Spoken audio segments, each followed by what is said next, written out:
Welcome back, everyone, to a Grit Daily Startup Show. I'm Jordan French, your host. All the familiar faces out there.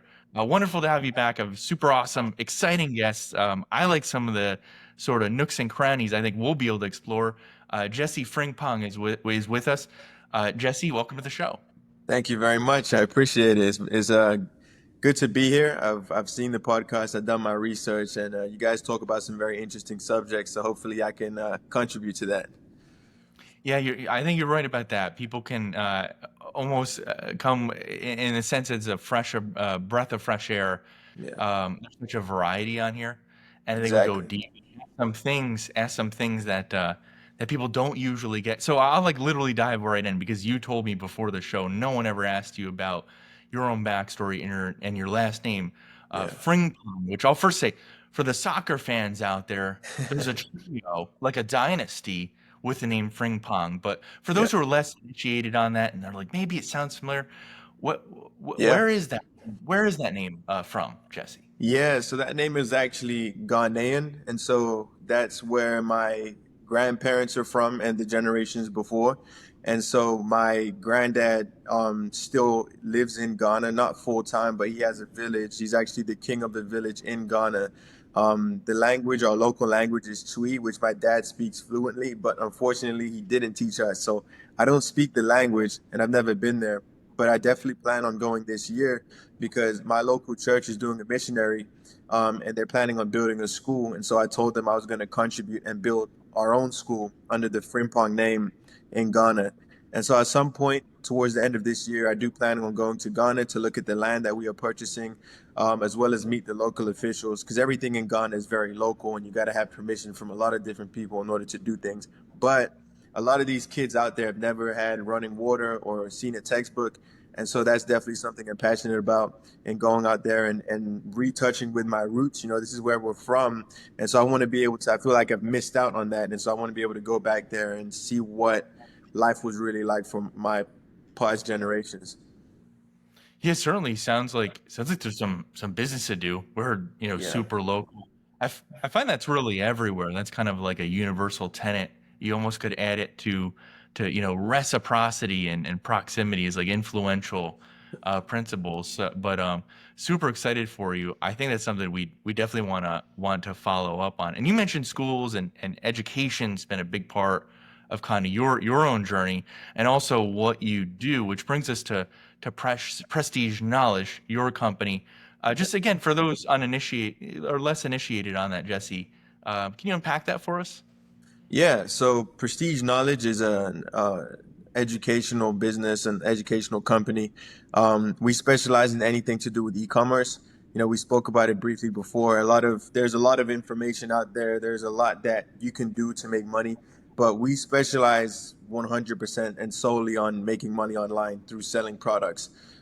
We do it mainly by utilizing artificial intelligence to automate systems and processes. So a lot of people feel like they don't have the time or the resources to make money online. And so we like to simplify it by showing them how to use all this new technology through AI in order to find trending products, launch products, use affiliate marketing, using your phone as your biggest weapon to making money online. And so Prestige Knowledge is all about education and teaching people how to use this new technology to become your own boss. And using what is available now that wasn't available before, that used to hold us back. And now there's no excuse as to why you're not able to utilize the internet to make money. Yeah, we do hear that a lot. Like it's easier than ever before, Yeah, even if you almost know nothing to learn almost anything you want, which I totally get that. You know, MIT's got their courses online. You can just YouTube anything. Like I'm not even that mechanically inclined, but if I want to fix something, Jesse, same thing. And exactly. e-commerce, right? Like Yeah, anything in life or the world, there's a problem and then you solve it, and that's usually right at the intersection. There's some money. There's certainly some money to be made. But you mentioned two things, and we'll just set them aside for a moment. We'll definitely dive deeper into Prestige Knowledge, its client base, and what it does, and some of its success. We'll set that aside for a second. yeah, You also mentioned AI as a topic, and we'll definitely dive into that as well. But this way, so people they've heard a bit about your like sort of meta backstory from Ghana going later this year. We've already got like some rich detail there, but there from what we're hearing, a lot of this stuff you had to learn on your own, right? Skills around selling, skills around building an e-commerce platform or company, or finding out things that work and don't. What was that sort of like magic moment, if you will, Jesse, when you realized, hey, I'm onto something here? Yeah, 100%. So, for anyone who doesn't know, I went to college. I studied in finance, and so I've done the traditional route. I've went to school, I've studied. For anyone who doesn't know, I had a kid at a young age. I was well unprepared, didn't really know what I was going to do. And so a lot of people figure things out later in life because they don't really have something that pushes them to the point where I no longer have time to party or to figure things out. I got to figure it out right now. And that moment for me was when I had my son. That was kind of my breaking point where it was like, I have no money in the bank account. I cannot afford diapers or food or formula or anything. This is, mind you, right before COVID struck. And so everything shut down. And my moment when I realized that there was an opportunity here was actually when COVID happened, because I had my son right before COVID, and I had started doing some side hustle type things. Like I was doing some stock trading, options trading. I was doing some wholesaling real estate. I was in forex. I was setting up vending machines in businesses. This is that part of my life when me and my brother worked heavily together to start up our business, and then everything shut down due to COVID. And so this was around the time when I started selling products. And so one of my side hustles was I would go to Walmart or Ross, and I would find really cheap RGB lights. And this was the big thing in college. Everyone wanted RGB lights. These are lights that change colors, and they would put them up on their ceiling. So I would get them in bulk from my local store, and I would sell them and make $10, $20 per unit that I sold. And then everything shut down, and I could no longer get these products. And so I was making, $100 a day, which isn't crazy money, but it was more than I was ever going to make at Taco Bell, which was where I was working for my full-time job. And initially, like going back to the very start, moving here from London, I moved here as an immigrant. When you're an immigrant, for anyone watching this, you know that you can't work. You can't work a job. You're not allowed to until you get your work visa. And most people, it takes years. It took me 4 years just to get my work visa. So for 4 years in my adolescence, I couldn't get a job. And so this was all things that all added up to who I became as a person, because during this entire period of time when everyone else is getting their first job and buying their first cars, I'm still trying to figure out how I'm going to make money. So that was my first hustle that really started to make me a consistent income. Then COVID shut everything down, and that was when I was introduced to e-commerce. I saw an advertisement basically like, hey, selling products online through Shopify, selling information and education like I do now. They were teaching people how to set up their store and whatnot.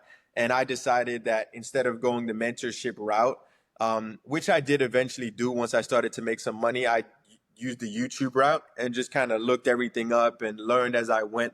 Opened up my first Shopify and started posting videos of these RGB lights that I had now in inventory, but I couldn't sell. And so as I continued to post, some of my videos started to gain traction and people started to buy from my online store. Then I would go to the UPS and ship it out. And that was essentially how I started out. Then I switched my entire model to the drop shipping model. So now instead of shipping out the units I had, I just connected my store to the CJ Dropshipping, which was my manufacturer who was shipping the products. And now I no longer had an inventory constraint because everything was being sold directly from the manufacturer and being shipped in. And so that's the beginning of my journey. And since then, I've launched many more stores and done a lot more. But that was kind of what started this business and what it's become now. Yeah, it's really encouraging, I think, for anyone to hear, because what they're also hearing is, look, you didn't have some sort of, huge family tailwind, or Right. started with some existing business or some huge pile of cash. Kind Yeah. of just had to, ground up organically. Just to pull out a few threads of linen for the yous out there, or Utes for Joe Pesci, when he gets around to listening to this one, and I'm sure he will. We see. Uh, well, super curious, right? Inquiring minds definitely want to know that Ross arbitrage strategy that you Yeah. detailed. Would that still work today, Jesse, or something like it? Yeah, I mean, there are million-dollar businesses that use this exact same strategy. As a matter of fact, one of my neighbors uses the Amazon FBM method. So there's Amazon FBM and there's the FBM, and they fulfill it themselves.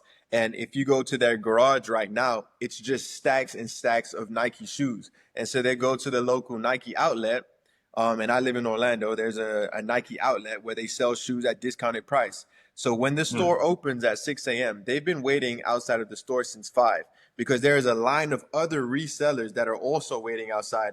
And they go into the store, they buy up all the shoes because they know about shoes. They know which ones are going to sell and which ones aren't. So they buy up all the shoes that they know are going to sell, and then they put them up on Amazon, and they're making $1 million a year doing this, just selling, just using this arbitrage method, which I did on a smaller scale in the beginning. And so there is 100% still money to be made. Now, for me, I don't want to wait outside at 5 a.m. outside of the store. And that's just something that's my personal preference. I don't want to, and they literally have to run to the shoes because there's 20 other people who are running to trying to find the best deal. And that just wasn't something that I wanted to do.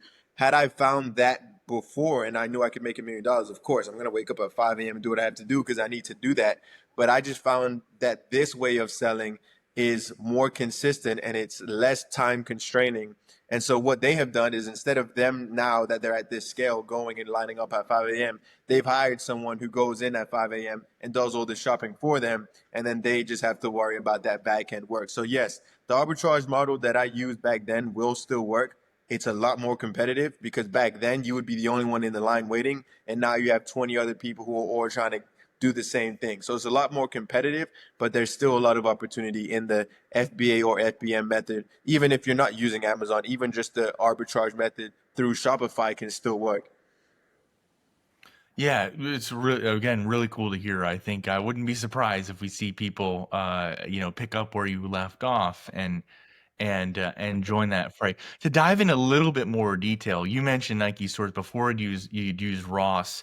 Once in a while, we invoke Gary V. Shout out to Gary on the show. He goes to yard sales. Everyone kind of knows that. Everyone sort of knows that in the audience, mostly Yeah. because he just yaks about it constantly and tells Yeah.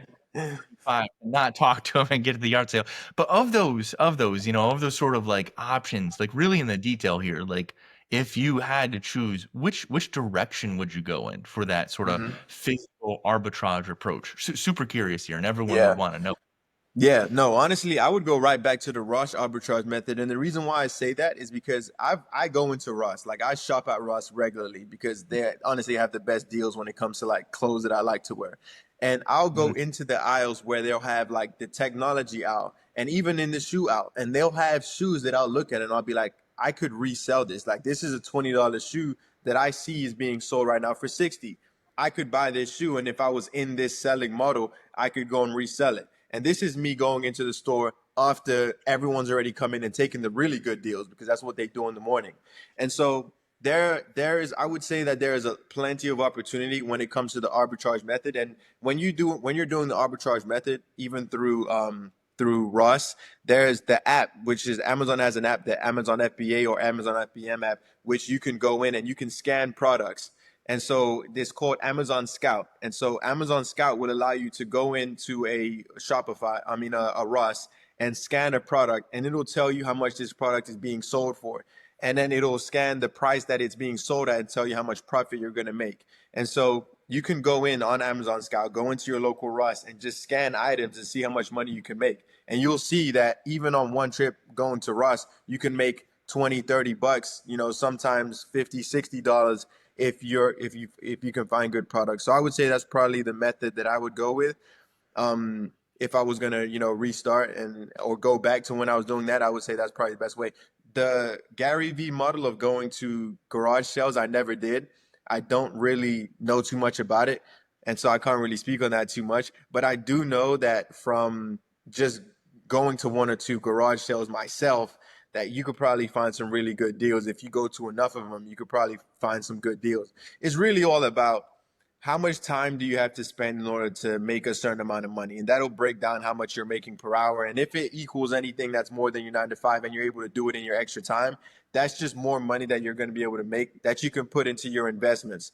For anyone that's in the age range that I am, 20 to 30, or even like 30 to 40, you have that time to where you can put this time aside because the investments, the money that you make and you put it into a compounding vehicle, it's going to be worth it in the long term. And so for me, it's just about how much time am I really willing to put in to make this money? Yeah, it's great that it starts with intent and perhaps grit, right? Or just Yeah. consistency. Yeah. Just to frame that market though, what I'm hearing is really like almost academic level variance. What we might see or experience at a yard sale is a lot of variance in the products and maybe the prices that we see. And it Yeah. looks like you're getting a lot of like lesser variance, fewer standard deviations when you run into a Ross. It's a little Yeah. more reliable, in other words, at a pedestrian level. You have a pretty good idea what you can expect and perhaps a little less competition when you compare it to the Nike setup and situation, a little bit less of that intense kind of early morning as you described. I think we were all literally visualizing it while you Yeah. Yeah. we've been there, we've seen it, very Black Friday-esque Oh approach, yeah. a little bit less intensity. So Yeah. so really appreciate you dropping that level to level specificity because I wouldn't be surprised to see and hear some people see try it and Ross might see a pickup Yeah. in here. So to evolve this and including evolve the conversation, this sort of 2.0 version of the business or even 3.0, you brought a lot of this online. Just again, for those who are somewhat less initiated, it seemed a little daunting, though, Jesse, to go from what people might totally understand on a street level hustle, super straightforward arbitrage. They're really not taking a lot of risk. It's just, apply your time, arbitrage using an Amazon Scout. What a great tool to have. Yeah. Um, what does that next level look like? And I'll ask it as a compound question. What are some of the psychological things that people might want to consider or make it easy to get over them when they're thinking about, oh man, it just seems like a lot more complicated, Jesse, to like open an online store and Yeah. who's gonna come to it, right? Is gonna be their first thought in the Yeah. sea. That is the internet. Jesse. Yeah. 100%. It may seem daunting. And when I first started, it was daunting as well. I would say that to anyone who looks at making money online as daunting, I think it's a misconception on what selling products online really is. And so a Hmm. lot of people think that, first of all, they need to show their face and be on camera like we are. They think that they need to make videos and put themselves out there like I do because they see that I make videos and I make content and I have a lot of followers. So they probably associate that with the money that I make. But for the majority of the brands that we are currently running, my face isn't attached to anything. There isn't actually an owner or anyone who owns any equity in the brands that is actually promoting the product because we use an affiliate model.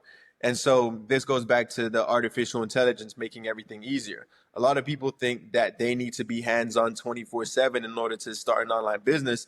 And with artificial intelligence, it's just not the case. And so I'll give you an example. A lot of people don't understand that social media is, and I'm sure they do understand, but they just don't really know how to break it down and actually make it work. That social media is the best way to make money in general. Like if we're talking about making money in 2025, online is there's nothing that's going to make you more money in a short amount of time or even in a long amount of time than e-commerce.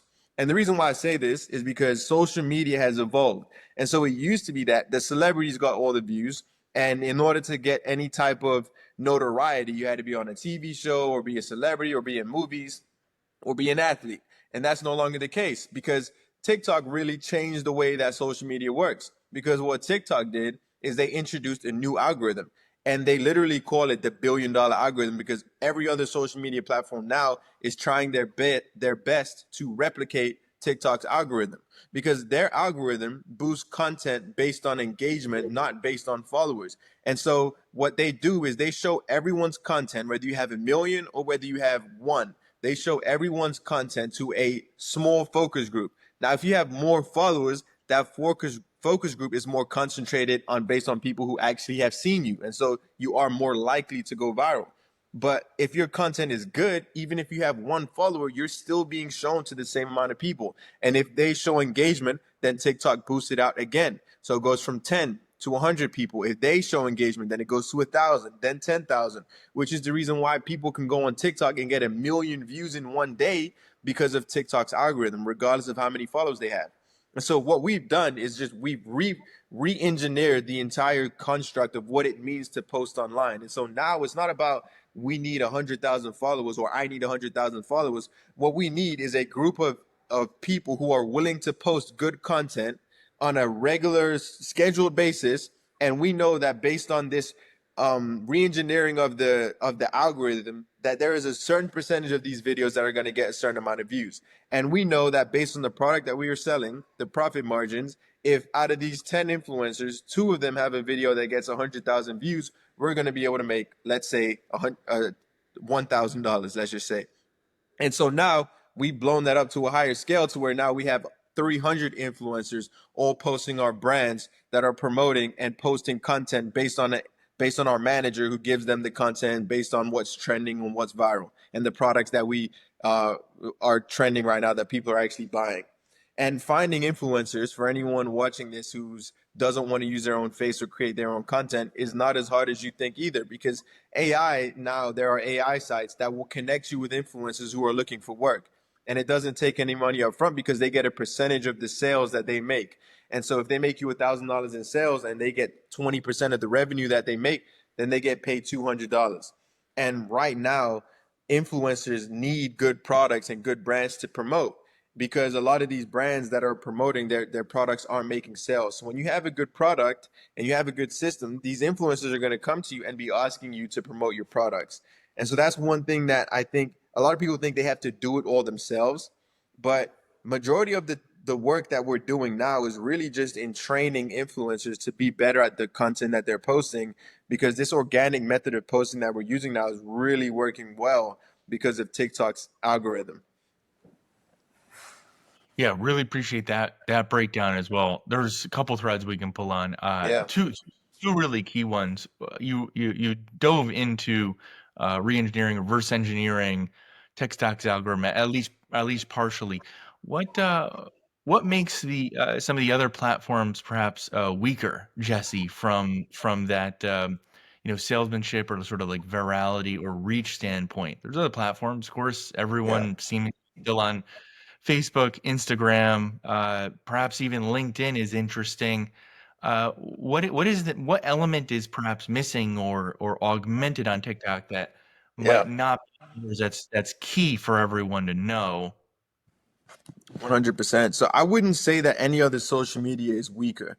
I would say that TikTok is the fastest growing, and I believe it's going to be the biggest in the next few years. I would say that their algorithm is something that is being studied heavily by Facebook, Instagram, YouTube. um, they're the reason why TikTok is the reason why YouTube introduced Shorts and Instagram introduced Reels. Everyone is Mhm. trying to keep up with the innovations of TikTok, which is the reason why I believe that they're going to be a leader in the future. And when they introduced TikTok Shop, that was another thing that no other social media platform has successfully done, is introduced a commerce feature that people actually use. And now it's become a large percentage of the US GDP is just the sales that businesses are making on TikTok Shop. And so that is their strength. In TikTok's strength, I believe, is that first of all, Instagram is still heavily reliant on your followers. And so how many followers you have does constitute to how many views you get. And so, yes, it's more daunting on Instagram, going on Instagram and trying to build a social media, because their algorithm is not going to push you unless you have a certain amount of followers already. And the same thing with Facebook and YouTube. YouTube especially, you have to consistently post for a very long time in order to build up that fan base or that community around your page that is actually going to allow you to then divert them. Because with Instagram and YouTube, you have to have a link in the bio to where they have to go to another page to buy whatever it is that you're selling. And so they've made it harder to go viral, and it's less likely that you're going to be able to go from 0 to 100,000 in a short amount of time, whereas TikTok you can. And then they've also made it harder because you have to go through a secondary step in order for anyone to buy with you. And if you're in e-commerce, you know that getting someone to go past a second step, the drop-off rate is massive. But with TikTok, they've made it so that you can go viral, and they've also made it so that you can buy directly from a video. And so now that drop off rate that you see with any other platform completely dwindles because they only have one step to take. And so Facebook, Instagram, YouTube, I'm sure that they're going to continue to improve their algorithms and be on the same level as where TikTok is now. But then you got to look at where TikTok is going to be in the next few years as it continues to optimize its own technology. And for me, I just think it's a much better opportunity when it comes to the e-commerce side of things. I'm not talking about community building because TikTok's not for that. When you're talking about building a community, that's more YouTube and Instagram. YouTube, especially because it's longer form content and you can build more of a relationship. And then when you send people to your site, now they've actually bought into what it is you are as a business. Whereas TikTok is more of an emotional buy. It's quick click, purchase this. I really like it. I want it now. Awesome. It sounds like we're getting a gratis or free consulting session. So thanks thanks to Carly for this one. Just a note on YouTube, and then I'll talk about product, and we'll probably go back to AI real quick Yeah. towards the end. Uh, YouTube, you mentioned, with the advent of shorts, are you also seeing continued change or innovation in their algorithm to be more like Yeah. TikTok? And Yeah. are they moving fast enough, Jesse? So YouTube is interesting because their algorithm has increased like it's gotten a lot better. When they first introduced YouTube Shorts, no one was really using it because you couldn't get views. When you go on there and you're trying to build, because my YouTube isn't that large even now. I'm still building on there, but with YouTube Shorts, there's just no way to get views unless you already had millions of followers. And I've noticed now that they have changed their algorithm, and now regular people with less followers are starting to see more views. And I think that they are matching, or at least trying to mimic in some way, what TikTok is doing in their algorithm and giving more people more views. YouTube, one of YouTube's biggest missions I know right now is to have a shorts that is in comparison with TikTok. Everyone knows that the attention span of the modern day person, the modern day phone user, is shorter than ever. And people are less likely to watch a long video than they are a short video. Everyone thinks quick, that quick testosterone, and quick hit of their video, and then they want to go into the next. And that's how you keep users on your platform. And so I've definitely seen a shift in YouTube. Would I say that they are slow? I wouldn't say that they're slow because YouTube isn't a short form platform. It's a long form platform. That's its original introduction was the beginning of being able to watch long videos online. And so I think that they have their strength, which is long form videos, and I think that they should keep that. I definitely think there's a lot of room for them to grow on the short side, and I think as they continue to do that, they'll bring in more users and make more money. But there's a funny thing about YouTube: the people who use YouTube, its long form videos, don't really use YouTube Shorts, and the people who use YouTube Shorts don't really watch the long stuff. And so you have two completely different sets of people on YouTube, whereas on TikTok is all people looking for short form content.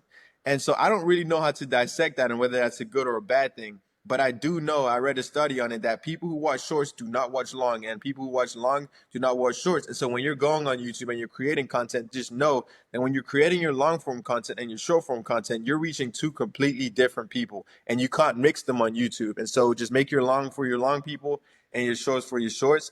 And now with the way that shorts is, there's a lot more opportunity for growth, and it's a good platform. I like it. I've been using it, and I've been seeing a lot of growth as well. Yeah, and it certainly sounds like, almost ironically, YouTube's haunted by its long form, the depth of its bench Yeah. there, its audience there. It reminds me of perhaps, traditional telephone. T-Mobile Yeah. had an advantage when it launched because it didn't have all this legacy Yeah. stuff to work with and could pick and choose and rent what it wanted. Exactly. Sounds like TikTok's taking advantage of the fact that it, for the longest time, but somewhat recently, has been a new kid on the block, Yeah. didn't have an identity to the Exactly. degree that YouTube data did. Yeah. This is the first time, though, I've heard, and I'll encourage it. So helpful, I think, for everyone to understand that it's a bimodal audience, and you split and articulated that, I think, well, that there's both a short form and really separately and distinct long form audience. on YouTube, and I think that's something for people to appreciate. I mentioned product, Jesse, that I'd invoke and bring that, and I think that the sort of quintessential question here is how do you choose, what products that you want to market under your umbrella companies, or consulting with a client, perhaps steer them towards certain products and away from others? Jesse. Yeah. So finding a product is probably the number one, two question I get. It's always, what product do I sell? What do I sell? And the thing about marketing in general is that we've seen a lot of products that have made millions of dollars that are terrible products. Marketing is really where the money is made. If you can get the thing in front of the people, then people are going to buy it and you're going to make money. When it comes to finding a product, I personally make all of my product decisions based on the data. And so by the data, I just mean there are four stages to a product. There is the introduction phase. This is when it first is introduced to the market. I don't usually get in at this stage because you don't know whether it's going to be a product that booms or whether it fails. And then you've got the growth stage. And so this is when you start to see that this product is trending. It's, people are buying it. It's starting to go viral. Then you've got the maturity phase. So it's been growing and now it's hit that peak. And then you've got the oversaturation, and this is where the product is no longer sellable. And so we look at a bunch of different variables. We look at Google Trends. It gives us Google knows everything. Like Google literally has every set of data in the entire world. I'm sure that they can predict the future 10 years from now if they wanted to, based on the data that they have. And so we look at Google Trends, and it tells us what percentage of people have bought this product, how many people have seen the product, and we can, based off of Google Trends, see where the product is at in its cycle. And we run this through our team. We have a very extensive team at Prestige for things like product research. Then we can go to an AI site like viralninja.io. So Viral Ninja is a site that basically shows you trending products every day. And so we would take that product from Google Trends and run it by or scan it into Viral Ninja, and it'll tell us the saturation meter, and it'll tell us like where the product is at in its cycle based on the model that it uses, which scans social medias like Facebook, Instagram, YouTube, TikTok, and tells you based on their algorithm, you know, probably not that accurate. Like you can, you're not going to know exactly what, but it's going to give you a good range of where this product is at in its cycle, and then show you where you can import this product from at the cheapest price into your store. And then you can just click into that Viral Ninja and it'll directly import the product into your store so you can start selling it. So that's one way that we use it. We also use TikTok because why not just use the social media itself to find products? And so what we'll do is we'll have a team of youngsters, basically. Like these are younger, 18 to 25, and they're on TikTok and they're scrolling through and looking at products that are on TikTok at the time. Now, what they do with that data is they run it through TikTok Trend Discovery. And so TikTok has its own discovery, kind of like a Google Trends, where they have products that are going viral and trending and that people are buying. And so we'll go into TikTok Trend Discovery. There is a button at the top, which is a product discovery, and you can toggle down from that and see what products are selling in what different niches, how many people are buying it. You can even see their conversion rates and how many people are clicking in and buying that product all through TikTok. And then so we'll base the product based on TikTok's actual algorithm, which gives you a really accurate representation of whether this is a good product to sell or not. And then when we combine all of this data together, we have a pretty good sight at what we need to sell. Yeah, powerful there, and some great tools to use. You mentioned TikTok, and then Product Ninja, right? That was Viral IO. Ninja, it just gives you viral products. Yeah. Yeah, super helpful. I'll definitely have to check that out and check that out myself. I'm getting the green flag from Reddit, Jesse. I know we want to touch on AI, perhaps something you want to jam on a bit, but I'll definitely give you the last word On AI? on for this episode. Oh no, I mean, um, honestly, my final thing to say is that um, for anyone watching this, a lot of these sites and this AI that I'm talking about sounds like a foreign language. I would say Mhm. just start with the basics. Look up on YouTube or on social media or wherever, and just start real simple. And it's not as complicated as it seems. Start with the basics, work your way up, just do it though. Like, don't be scared. Don't feel like it's too much or it's overwhelming. You 100% can do it. And most of the sites that I mentioned here today are going to make it very simple for you. So just go out, give it a test, and watch the money come in. Yeah, really, really appreciate that, Jesse. And super accessible episode, fire episode. For people who want to get in touch with you, what's the easiest way to find Jesse Frimpong? Yeah, you can find me on Instagram is where I'm most responsive at King Jess, KXNGJESS, and you just shoot me a DM and I'll respond. Awesome. And the website for Prestige Knowledge. PrestigeUniversity.org. Awesome. You heard Yeah. it here. Awesome. Thanks for a fantastic episode with us today, Jesse. Thank you. All right, guys.